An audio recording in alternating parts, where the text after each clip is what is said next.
passez la feuille de présence. Voilà. Merci beaucoup.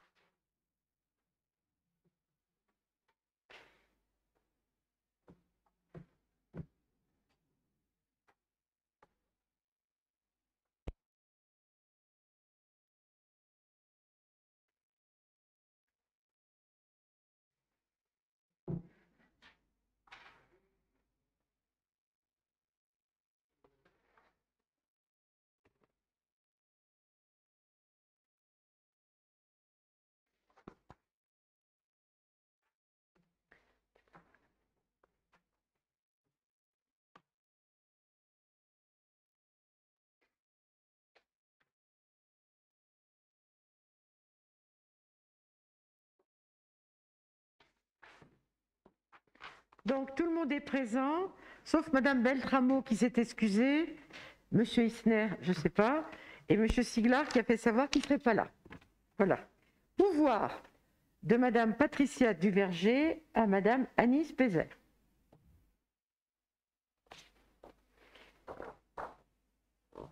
Secrétaire de séance, Agnès Pézère, vous avez tout?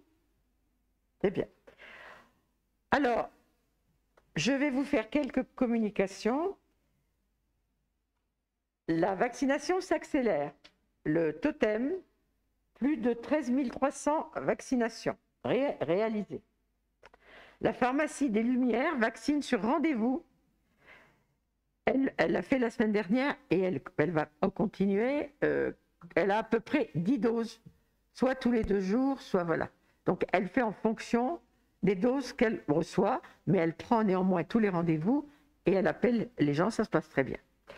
À l'école, la semaine dernière, seuls les enfants dont les parents exercent des professions prioritaires ont été accueillis en présentiel à l'école. Au CLSH, au centre de loisirs, depuis lundi dernier, le CLSH est réservé aux professions prioritaires. La fréquentation est la suivante. Lundi, entre la maternelle et l'élémentaire, 10 enfants. Mardi, 4, mercredi, 4, jeudi, 5, vendredi, 6. Du 19 au 23, lundi 19, 1, mardi 20, 1, mercredi 21, 1, jeudi 22, 3 et vendredi 23, 1. Alors, pour garder son contact avec son public pendant les vacances, j'ai demandé au service jeunesse de faire des animations. Donc, le service jeunesse de la mairie de Ferrières a créé une plateforme vidéo et propose des activités à faire à la maison, bricolage, cuisine, chansons, jeux. L'ensemble des équipes d'animation travaillent sur le projet. Les vidéos sont tournées pour la plupart au groupe scolaire. Les familles doivent demander le lien et le mot de passe pour y avoir accès. Je vous donne une information que vous avez peut-être déjà, mais je vous la redonne. Il y a eu un changement de date pour les élections départementales et régionales. Dimanche 20 juin, premier tour des départementales et des régionales. Dimanche 27, deuxième tour des départementales et des régionales. On va, au cours de cette séance, vous présenter le compte de gestion de la commune, ça sera M. Delporte. Le compte administratif 2020, M. Delporte. Le vote des taux, c'est M. Delporte. Le budget primitif, je vous dirai un mot au préalable et ce sera M. Delporte. Le contrat de relance et de transition, ce sera Mme le maire. La convention d'adhésion au fonds de solidarité, Mme le maire. Et la mission locale des Bouches de la Marne, Mme le maire. Il y aura en personnel création de postes et mise à jour des indemnités horaires pour travaux supplémentaires. En questions diverses, il n'y en a pas. Il y aura simplement Geneviève Gendre qui parlera des transports.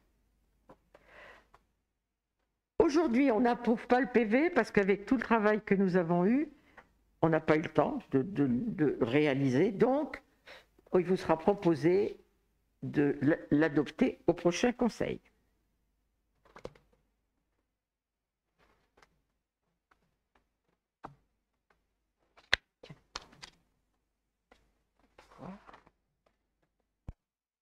Je vous rappelle que les procès-verbaux seront mis sur le site internet de la commune après approbation par le conseil.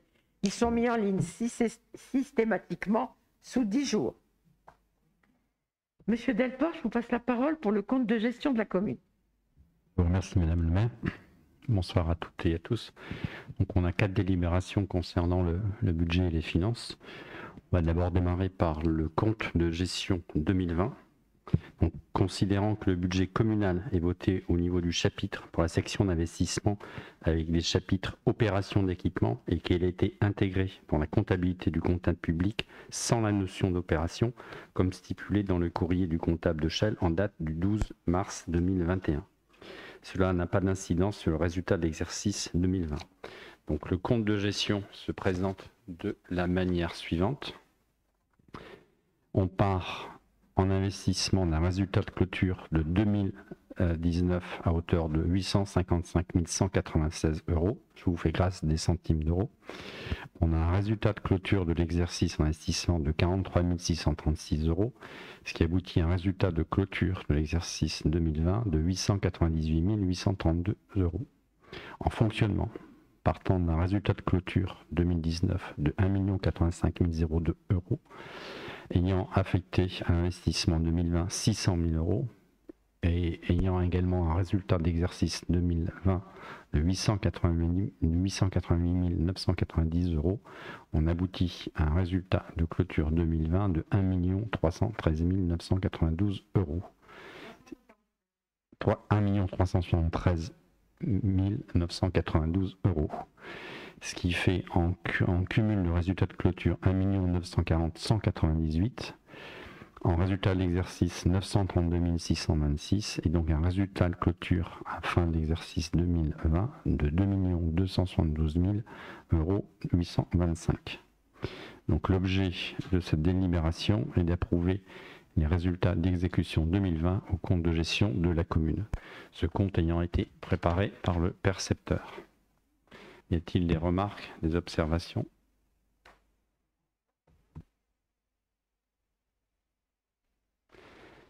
Qui est contre?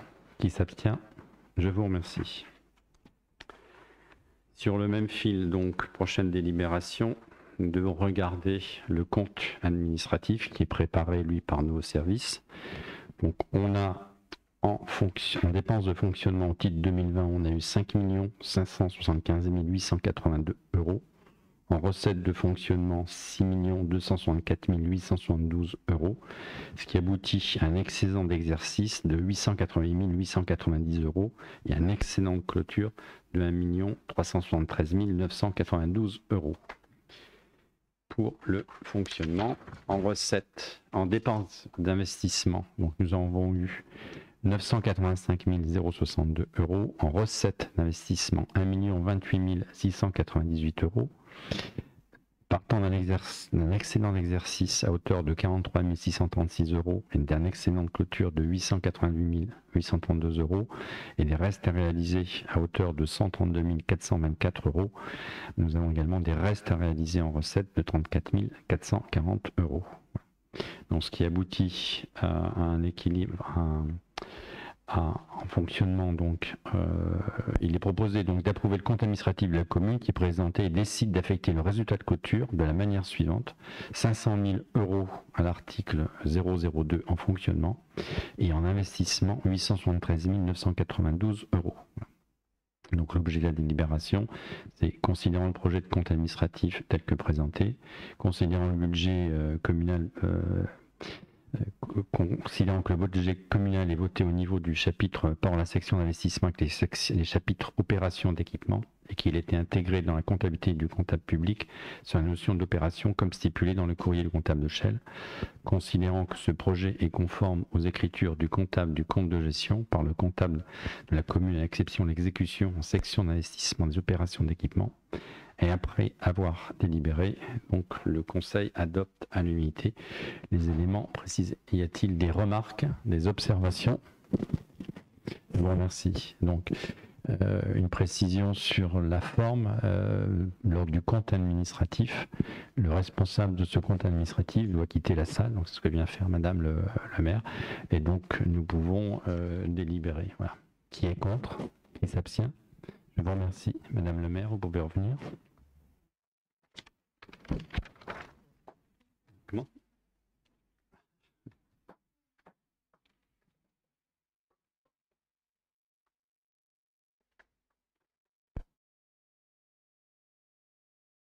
administratif a été adopté, Madame la maire. Au préalable, avant de passer au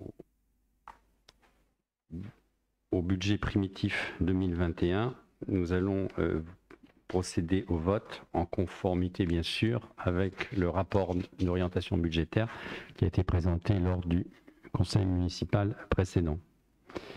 Donc, l'objet, c'est de voter la taxe d'habitation à 17,59%, donc de garder le même élément, de voter la taxe foncière bâtie sur toujours la base de l'année dernière concernant le taux communal 2020 à hauteur de 19,08, auquel, à travers les textes qui nous ont été imposés, on va ajouter le taux départemental à hauteur de 18%, ce qui fait que le taux qui est voté, et pour maintenir le niveau de recette, sera proposé de 37,08. On fera bien sûr une lettre d'accompagnement pour cette précision, parce que le taux effectif de la mairie, de la commune, ne va pas passer de 19 à 37%, mais c'est bien en cumulant le taux départemental qu'on arrive à ce taux de 37%. Et on propose également donc, de maintenir la taxe foncière non bâtie à hauteur de 90,36%. Y a-t-il des remarques, des observations? Je vous propose de passer au vote. Qui est contre? Qui s'abstient? Je vous remercie. Alors, je ne l'ai pas précisé au préalable, mais l'ensemble des éléments budgétaires ont été vus en bureau. Concernant le budget principal de la commune, nous avons une note de présentation. Oui, voilà. Alors, je vais vous faire une petite note de présentation, vous allez bien écouter. L'article L2313-1 du Code général des collectivités territoriales prévoit qu'une présentation brève et synthétique retraçant les informations financières essentielles est jointe au budget primitif afin de permettre aux citoyens d'en saisir les enjeux. Disponible en mairie sur demande, elle sera également mise en ligne sur le site internet de la ville.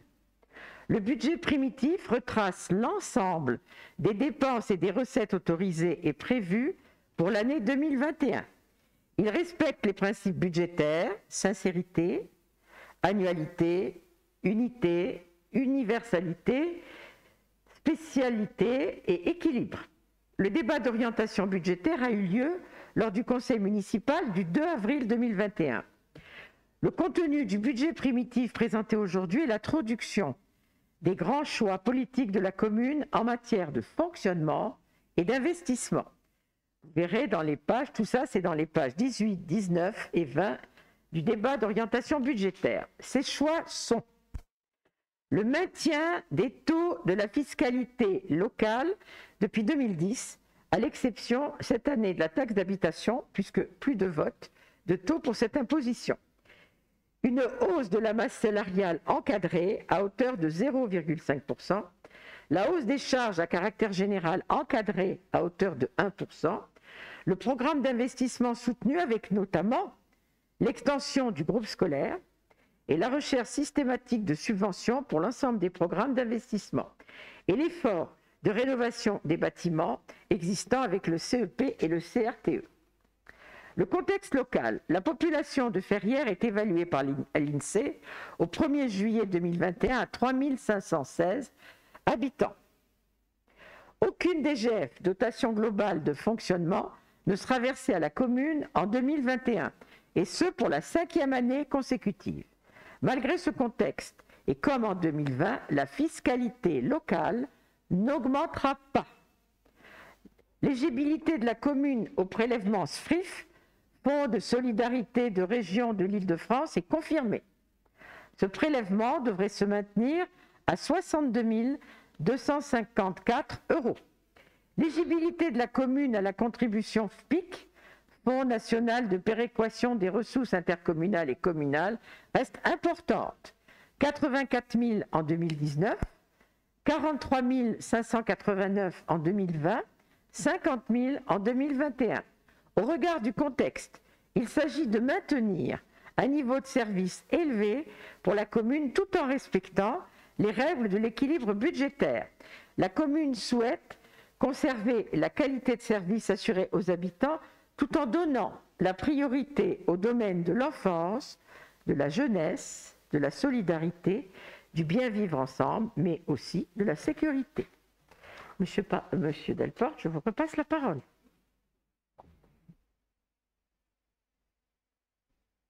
À une lecture avec davantage de chiffres. Donc le budget principal. Donc le budget principal est voté par chapitre. Donc au titre des recettes, nous avons un équilibre prévu à hauteur de 6 870 116 €, dont les principales recettes seront produits des services du domaine et des ventes à hauteur de 420 348 €, impôts et taxes 5 371 022 €. Petite précaution d'usage, donc je ne vous lis uniquement les chiffres de budget, mais vous avez pour mémoire à la fois le budget et les décisions modificatives 2020, et également le réalisé dans les colonnes qui sont précédentes.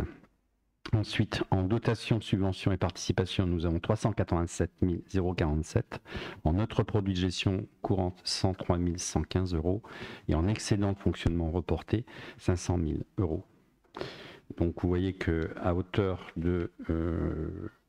j'arrive plus à lire le pourcentage, 78%, les recettes que l'on a sont concernées par les impôts et taxes. Donc on a pour mémoire au chapitre 13 atténuation de charges, ça correspond à 8 000 €. Donc la commune bénéficie du remboursement des frais engagés par la commune lors des accidents de travail, congés maladie et maternité des agents versés par la CPAM. Le produit des services du domaine et des ventes. Donc on a une recette prévue de 420 348 €. Ces principales ressources au chapitre sont constituées par le paiement des prestations de services pour la restauration scolaire, l'accueil périscolaire et les accueils de loisirs. D'autres recettes moins importantes sont enregistrées dans ce chapitre, et notamment les redevances d'occupation du domaine public ainsi que les concessions dans les cimetières. Impôts et taxes. Donc nous prévoyons une recette de 5 371 022. Donc l'évolution des recettes fiscales résulte de l'évolution des bases fiscales. Le coefficient de revalorisation forfaitaire des valeurs locatives relève désormais d'un calcul se basant sur l'inflation et non plus une fixation par amendement parlementaire. Il était fixé à 0,2% pour 2021.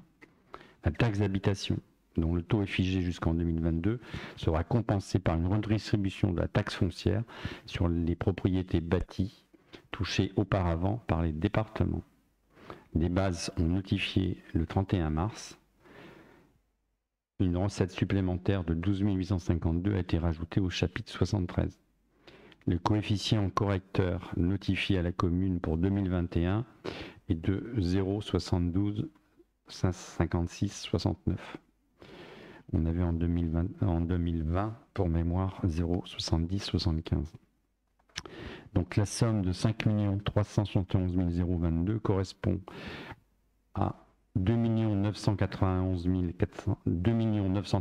490 € au titre des contributions directes, 2 76 075 € au titre de l'attribution de compensation, nous est versé par Marne-et-Gondoire, au titre du FNGIR 231 957 et au titre du Fonds départemental des droits de mutation 130 000 €.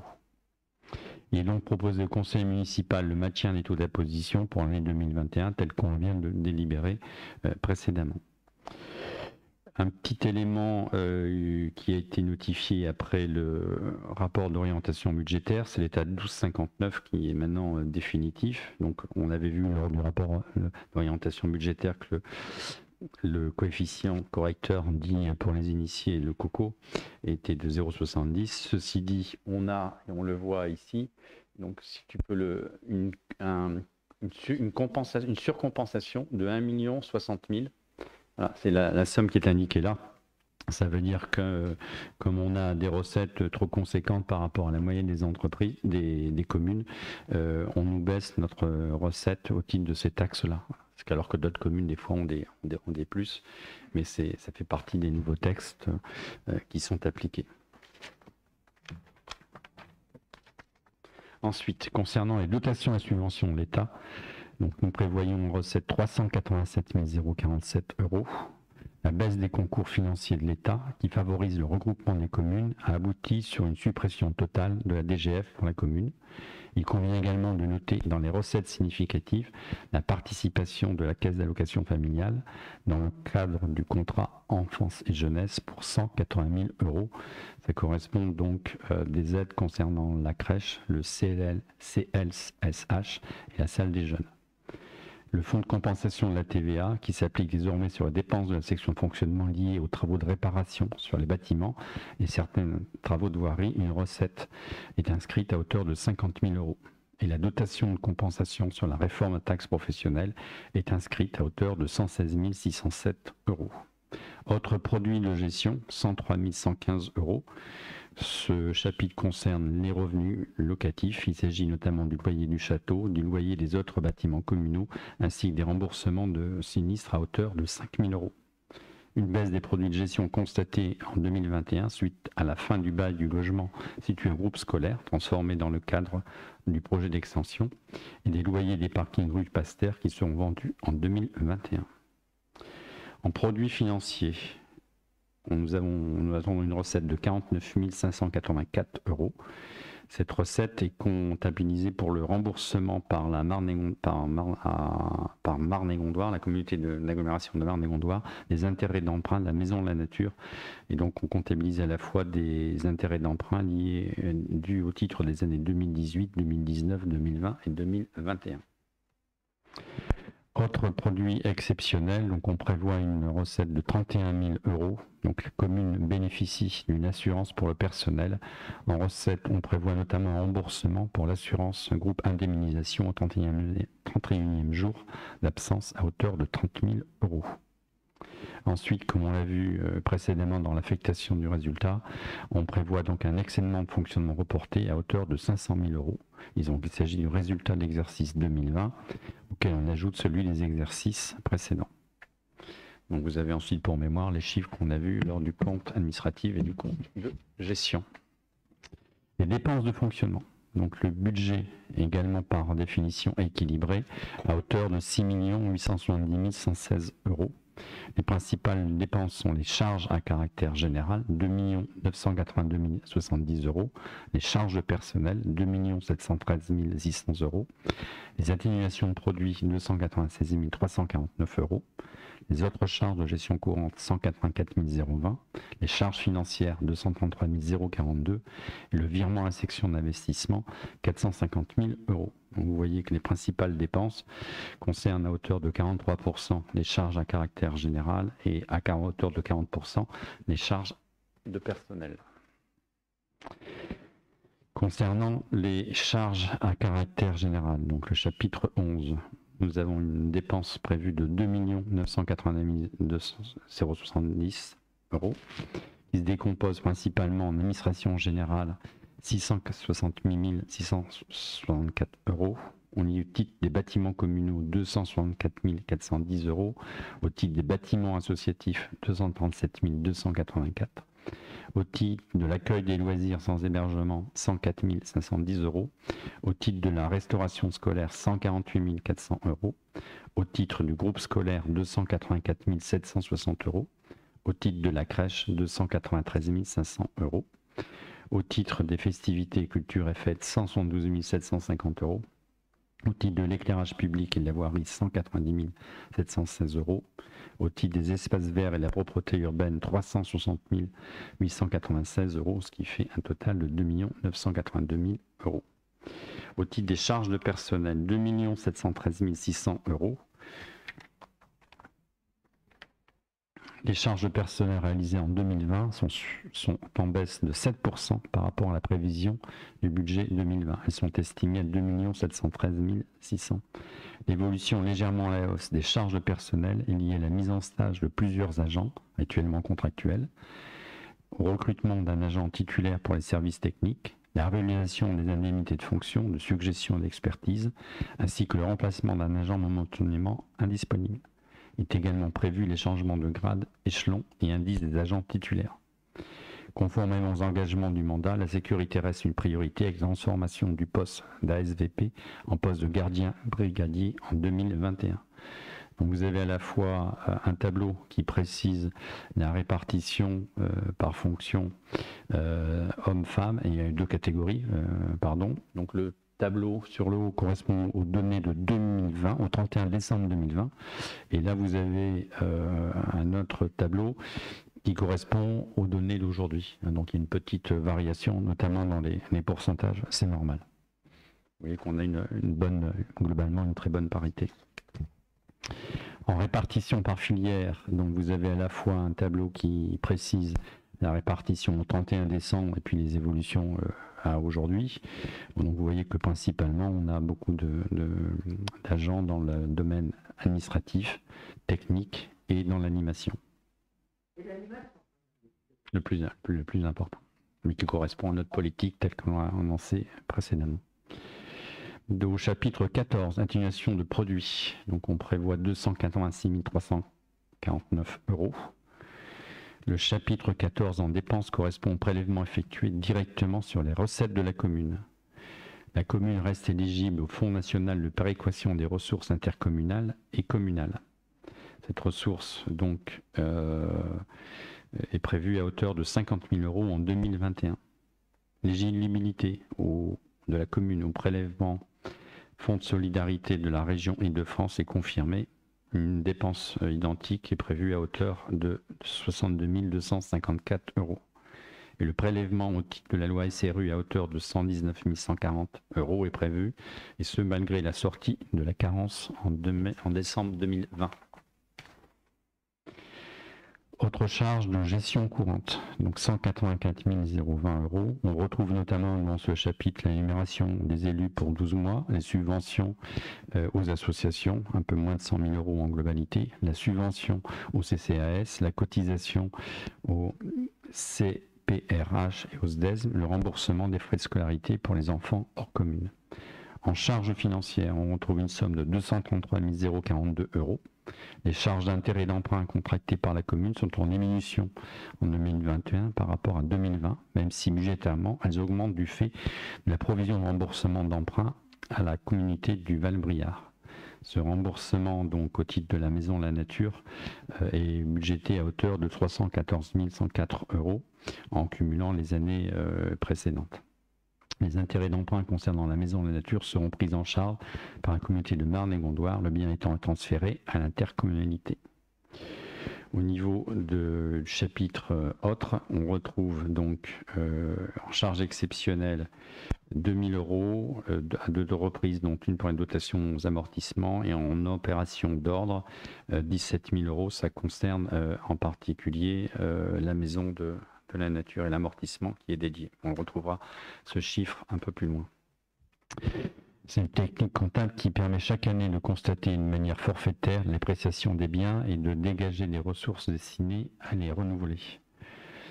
Donc le 17 000, j'en ai fait la remarque à l'instant. Et donc ensuite, conformément aussi à ce qu'on a vu précédemment, le virement à la section d'investissement à hauteur de 450 000 €. Voilà, donc ce virement de la section d'investissement est constitué l'excédent des recettes sur la dépense de fonctionnement.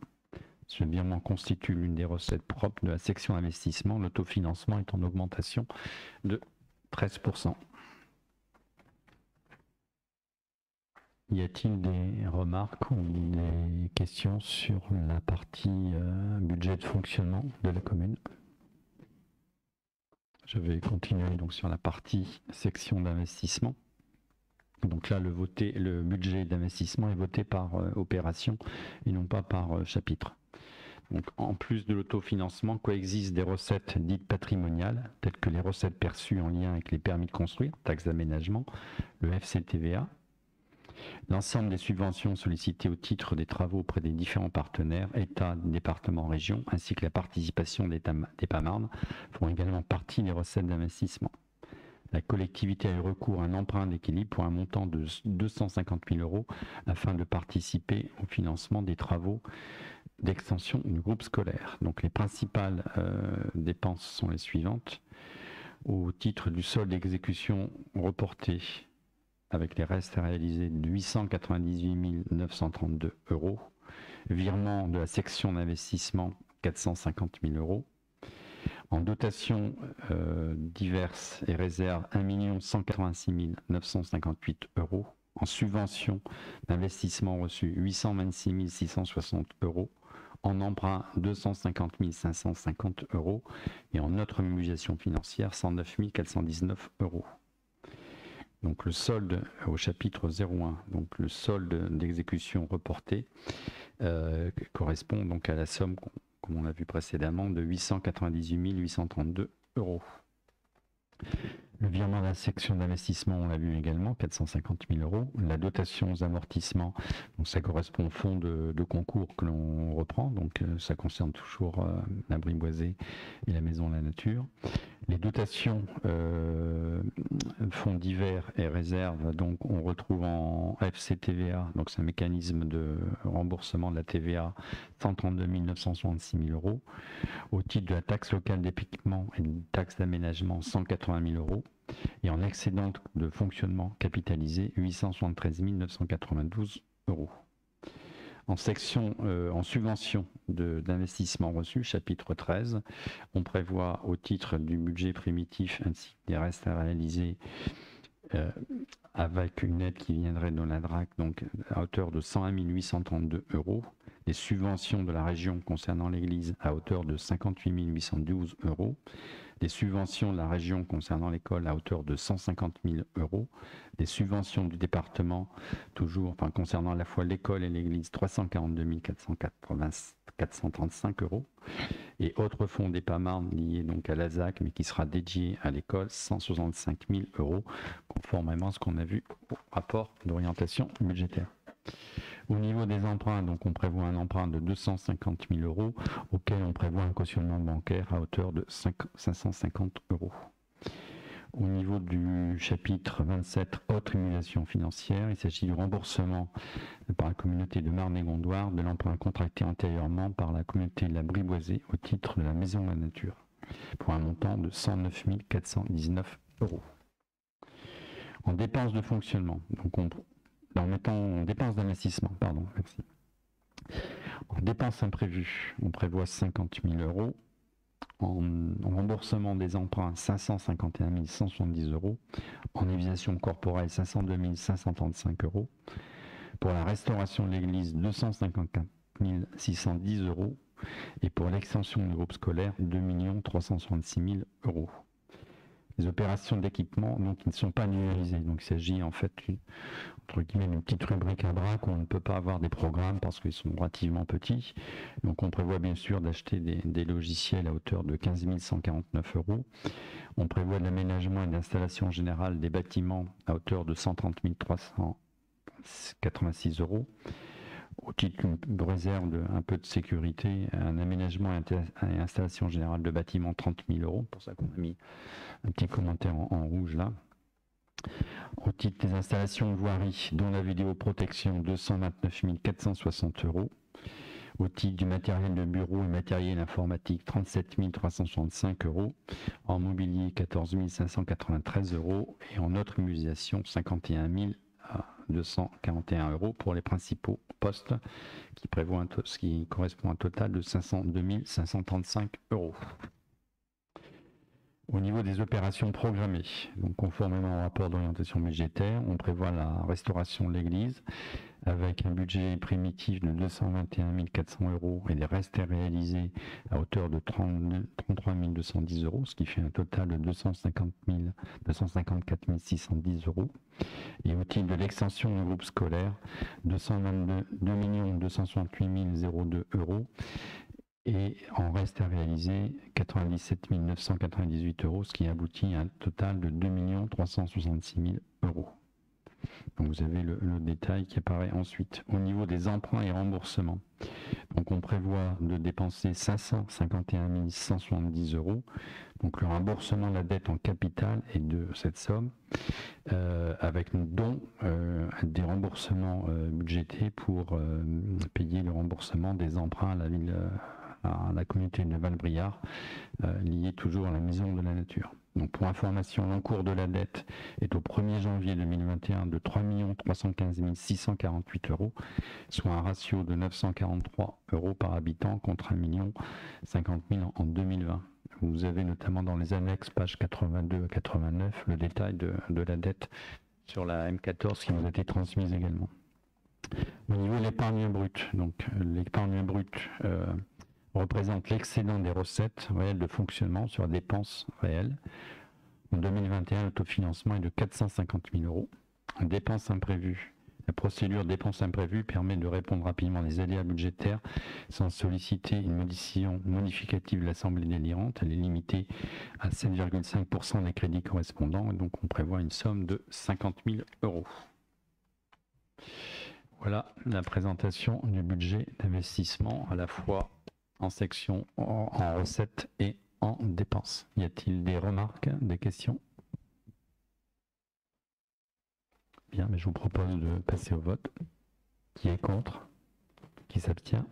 Je vous remercie.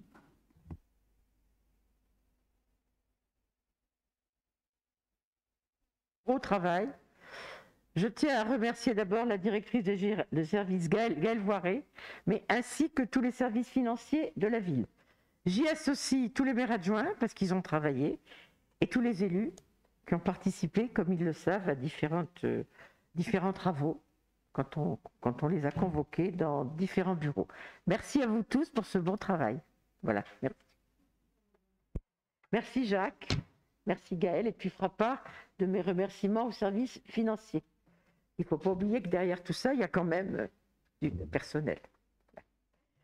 Je vous parlais du contrat de relance et de transition écologique, le CRTE, pour qu'on valide les fiches d'action communales. Le CRTE est la nouvelle forme de contractualisation de l'État avec les collectivités et les acteurs locaux. Il répond à une triple ambition: transition écologique, développement économique et cohésion territoriale, en souhaitant simplifier et unifier les dispositifs de contractualisation existants avec une logique de guichet unique à travers la communauté d'agglo. Sous la conduite des préfets du département et avec l'appui de l'Agence nationale de cohésion des territoires, l'ANCT, ces dispositifs devront être signés avant le 30 juin. Donc, je vous ai présenté un peu tout. Je vais vous dire les actions qui vont être annexées et qu'on va présenter. C'est la rénovation du groupe scolaire pour 1 800 000 et la réhabilitation des anciennes cuisines pour le pôle de santé, 1,5 million. Qu'est-ce que j'ai dit? Cuisine, j'ai dit?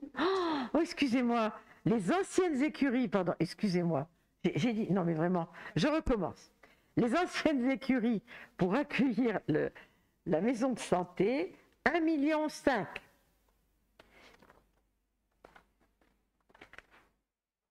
Donc maintenant que je vous ai présenté les actions, vous allez m'autoriser à signer le CRTE avec l'État et à demander les subventions aux différents partenaires, et les crédits seront prévus au budget 2021. Avez-vous des questions?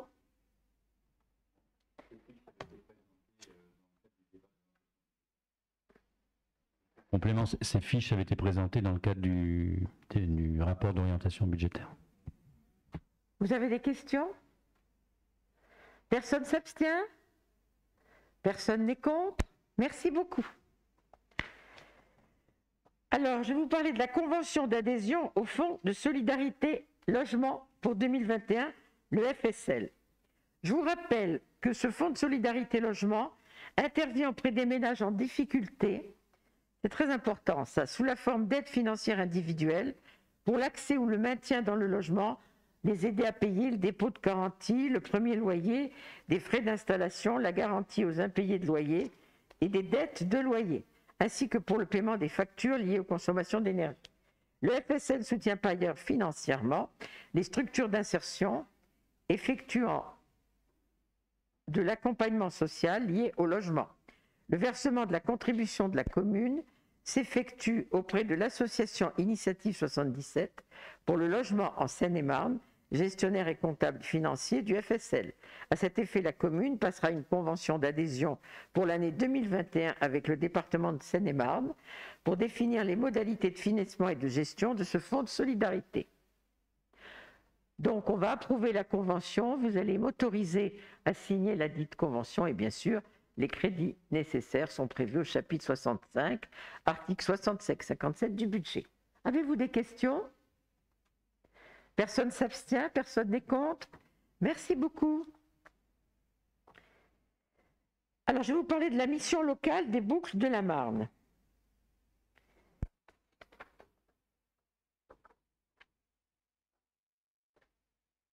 Elle est où celle-là ? Quelle est cette explication ?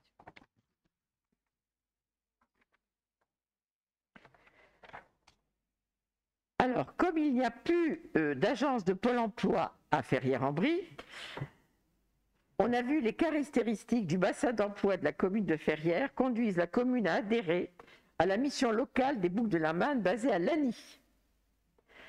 Donc, je vous demande d'approuver les statuts de la mission locale des Boucles de la Marne.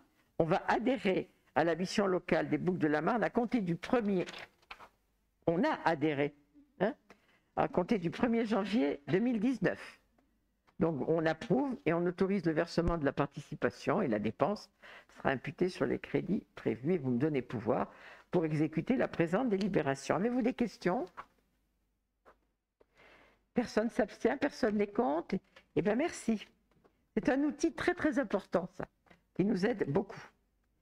En personnel, on va faire une création de poste.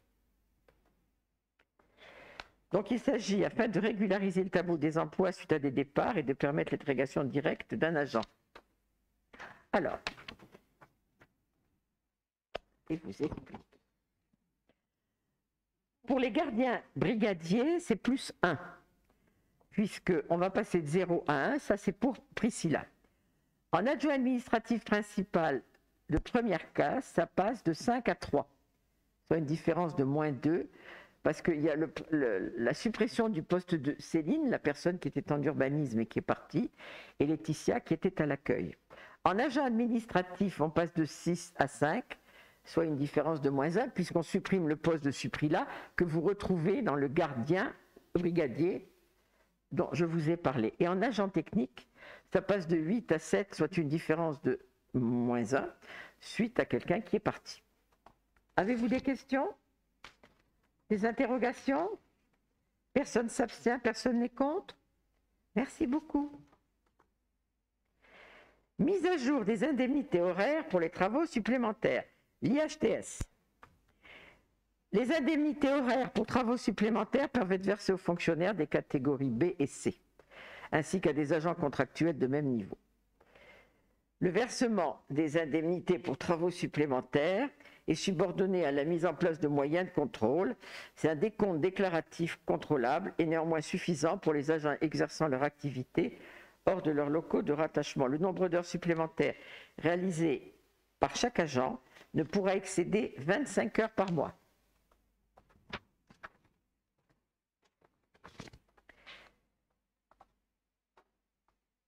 Dans des circonstances exceptionnelles et pour une durée limitée, les agents peuvent réaliser des heures supplémentaires au-delà du contingent mensuel sur décision motivée de l'autorité territoriale avec information immédiate des représentants du personnel au comité technique.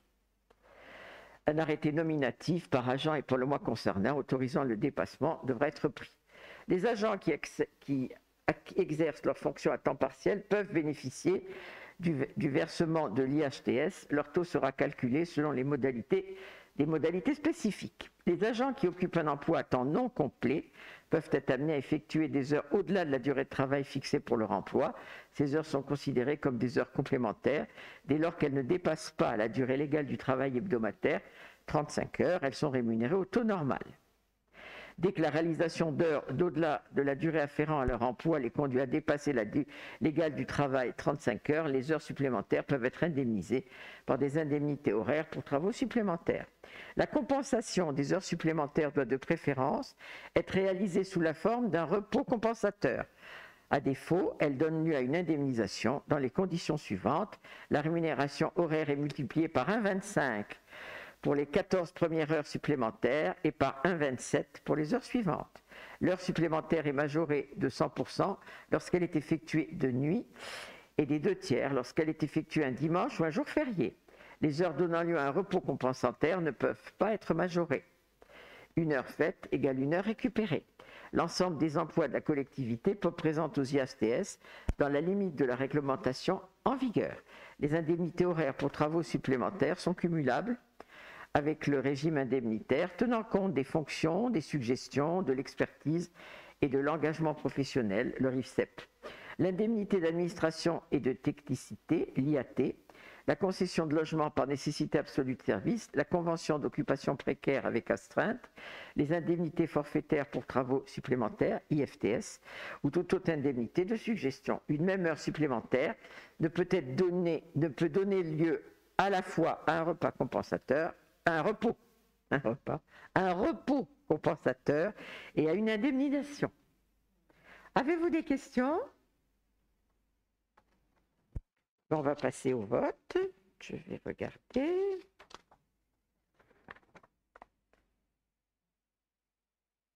Personne ne s'abstient, personne n'est contre. Merci beaucoup. Eh bien, pour moi, j'ai terminé. Je vous remercie. Je vais passer la parole à Geneviève, qui va nous parler du syndicat des transports. Merci de me donner la parole. Donc là, ça va concerner le plan local. Ça va comme ça? Alors là, ça va concerner plus particulièrement le plan local des mobilités. Donc le 2 avril.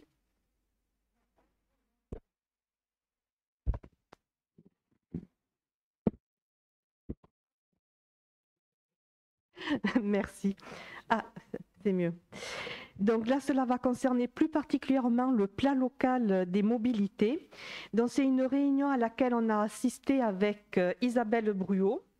Et il faut savoir que ce plan local des mobilités va concerner tous les modes de déplacement et permettre une mobilité plus efficace et cohérente avec les spécificités de notre territoire. Alors, un questionnaire sur le plan local des mobilités a été mis en ligne sur le Facebook de la mairie le 13 avril et demain, il sera sur le défilé informatif qui se trouve à l'entrée du village. Et ce questionnaire concerne tous les publics, c'est-à-dire qu'on se rend compte qu'on a besoin des réponses des collégiens, des lycéens pour adapter les modes de transport scolaire, les actifs, les retraités, sans oublier les touristes et puis les personnes qui font pour le loisir.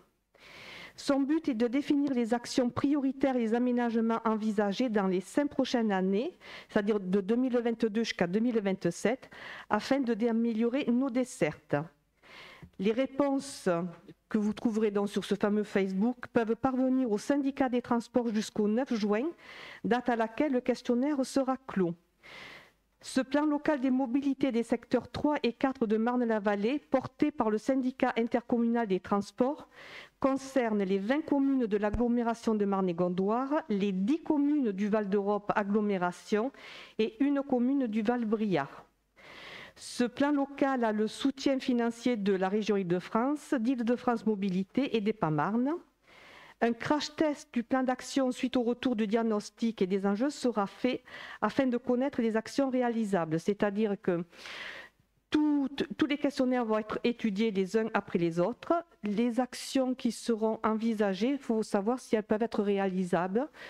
Et si elles sont réalisables, sur quel montant du budget? Si elles ne sont pas réalisables, évidemment, elles ne seront pas retenues. Pour info, et ça concerne plus particulièrement les cyclistes, depuis janvier 2021, les vélos neufs doivent être gravés. Et pour tous les autres vélos, la gravure est obligatoire au 1er juillet. Et à cet effet, l'association des usagers des vélos domiciliés à Lagny pourra les graver à partir du mois de juin. Et on peut les contacter au 01 60 93 52 72. Et ils font aussi des petites réparations de vélos. Voilà, je vous remercie. Est-ce que vous avez des questions? Concernant le gravure des vélos, ce sont les nouveaux vélos, même les vélos récents? Alors, les nouveaux vélos, c'est automatiquement fait depuis déjà le 1er janvier et les vélos plus anciens, Il faut qu'ils soient gravés, c'est pour justement empêcher les vols et s'ils sont volés, pouvoir les retrouver. Donc ça sera obligatoire à partir du 1er juillet et l'association se propose de commencer à les graver à partir du mois de juin. Merci. Je t'en prie. D'autres questions? Eh bien, écoutez, je vais vous remercier, puisqu'il n'y a plus de questions. Je vais vous remercier pour tout votre travail. Je vais vous rappeler 2 choses importantes, très importantes. Gardez toujours les gestes barrières, pensez-y. Et surtout, gardez bien vos masques, particulièrement quand on est dans des réunions. Enfin, gardez vos masques, voilà. Protégez-vous bien, prenez soin de vous, et merci pour tout. Bonsoir. Oui, avant de partir, n'oubliez pas, il faut signer le budget. Merci à tous.